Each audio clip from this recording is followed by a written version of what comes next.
A beloved actor, writer, director who is no longer with us, but still very fondly remembered, not just by film fans everywhere, but by many of the people in this movie. It's the documentary Remembering Gene Wilder. It's been out for a couple of weeks, making its way hopefully near you. They fueled each other, and their improvs made them both better. He embodied these characters, and we felt their humanity. This is a lovely film, and if you grew up loving Gene Wilder's movies, you will definitely appreciate that. But even if you're not familiar with him, you will see how influential he was and continues to be, especially given that we just got, the Timothée Chalamet Wonka, and so much of that performance, you're seeing like the seeds of what that Gene Wilder version of the character would become. So the reverberations continue. This is from director Ron Frank. This is a very loving, very affectionate, warm look at the career of the late Gene Wilder. He died of like Alzheimer's complications several years back, like 2016 he died, I want to say. That sounds right, yes. Yeah. And so what we have here is just, a look back at his career and how he became the singular screen presence he became. A lot of really, really great anecdotes here, a lot of really great stories from the folks who worked closely with him, particularly from Mel Brooks, because they had this really great longtime collaborative relationship and came up with some of like the definitive comedies of the 70s. If you look at like Blazing Saddles. If you look at how Blazing Saddles, how he became involved with Blazing Saddles, that's a great story in and of itself. The producer. So that was the 60s. Yeah. See, that was even earlier.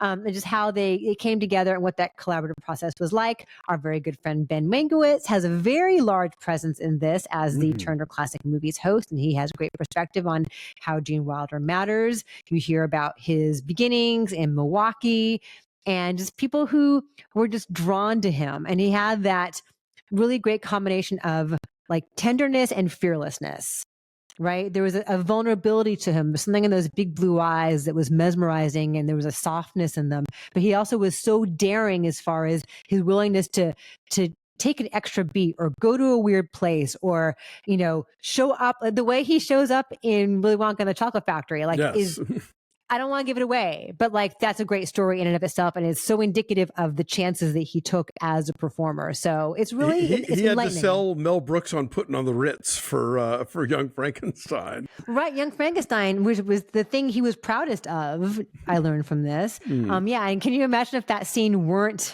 in Young Frankenstein? It all kind of builds to that, and it makes sense. Like it's funny. Go ahead. Yeah, no, this is a great film. It is very warm, and I think occasionally to its detriment, just because I feel like it's one of those things where everything's great and it all was, and yes, he was by all accounts a lovely person, and had this incredible marriage to Gilda Radner, and then remarried after that, and his final wife is in the film, speaking about their life together. But when I see a film about a film career, I like a little bit of outside perspective. For example, there's quite a bit of conversation about The Frisco Kid, which is a Western comedy that Wilder made with Harrison Ford, who was, was sort of on the ascent at that point, directed by Robert Aldrich. The movie was not a success, either critically or financially. And that never comes up. And it's like, yes, fine. If he loved the movie, or if there's things, if there's good anecdotes for the movie, talk about the film by all means, but at least acknowledge that, oh, by the way, audiences did not care, or the reviews were not great or whatever. And the movie is so wanting to be generous and adulatory about Wilder's life and career that you don't get that perspective. And I think for me anyway, as somebody who's interested in film history, I could have stood with a little more of like, this movie was a hit, this movie was not a hit, and still it wouldn't diminish Wilder to me in any way. I wouldn't come away from the film thinking less of him. So just little stuff like that. I think it could have gone a little bit more. It could have stuck to the history a little more. But what's here is Church, the behind-the-scenes clips, the stories. There's a lengthy interview with Wilder that he gave at some point about his entire career. So that shines a light on a lot of things. And then it's sort of filled in by, the likes of Mel Brooks, Peter Ostrom, who played Charlie in Willy Wonka and the Chocolate Factory. Oh, yeah. Like, there's a really nice balance of stories and clips here. And a lot of that through line, that narration is from his audiobook. Yes. So that's what that is. And so that, I think, gives it an intimacy And Mhm. it creates a sensation that he truly is talking just to you and telling you his stories. And that's very effective, I thought, too. Absolutely. Oh yeah, no, for sure. But there's also a lot of him on camera, which is Mhm. great, and all done at some point, like later in his life, clearly, and it's in the same room or whatever. But he's covering a wide Yeah. swath of stuff. I mean, I always forget that his first big screen breakthrough was in Bonnie and Clyde, like that he's in the Yeah. back of the car as the mortician with Evans, who, fun fact, married to John Frankenheimer. Oh, okay. So, yeah. And that story is a great reflection of how he would find an unexpected route into a piece of dialogue or Yeah. the character as a whole. He would find a way into it that even the person who wrote the script maybe didn't conceive.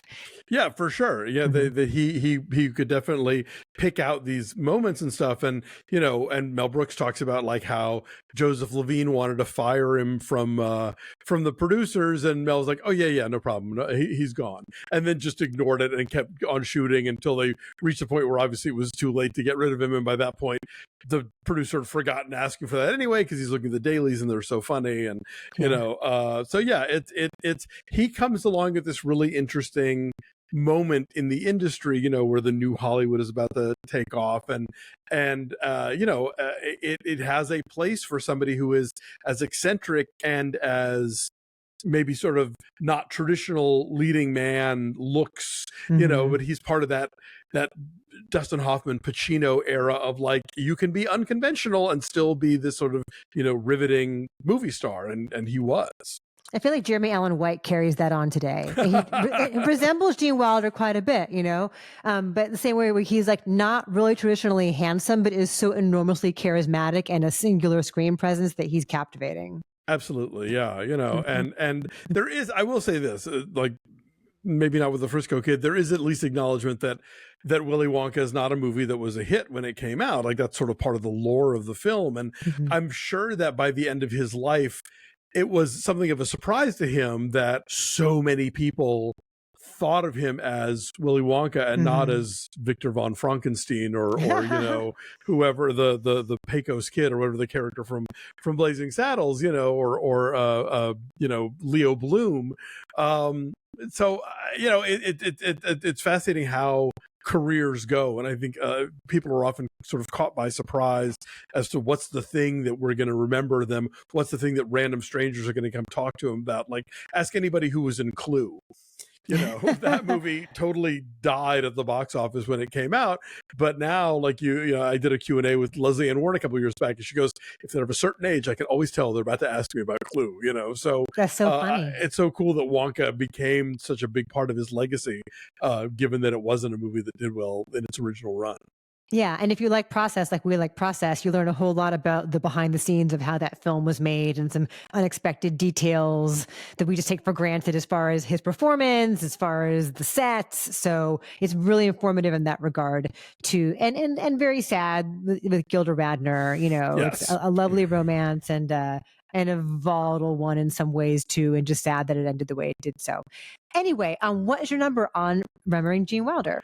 I'll say a 7.2. I think I learned a lot. There were a couple things I would have liked a little more detail about. But if you are a fan at all, you will come away with new stories and cool clips, and definitely just the joy of remembering all of the stuff that he gave us over his career. Yeah, I'll say 7.5. I'm right there too. So it's hopefully coming out to theaters near you. Check it out.